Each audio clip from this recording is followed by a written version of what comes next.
সঠিক উচ্চারণ সহ গুরুত্বপূর্ণ 10টি শব্দার্থ শিখুন। bright, bright.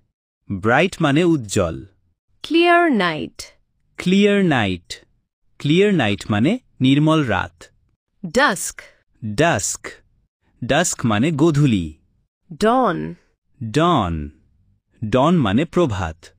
moonlit, মুনলেট। মুনলেট মানে চাঁদের আলোয় ভরা। wet, wait. ওয়েট মানে ভেজা। heat wave, heat wave. Heat wave মানে গরমের ঢেউ। dusty, dusty. ডাস্টি মানে ধুলোবালিযুক্ত। smoggy, স্মগি। স্মগি মানে ধোঁয়াচ্ছন্ন। weather. ওয়েদার। ওয়েদার মানে আবহাওয়া। ভিডিওটি যদি ভালো লেগে থাকে তাহলে অবশ্যই লাইক কমেন্ট করতে ভুলবেন না। ধন্যবাদ।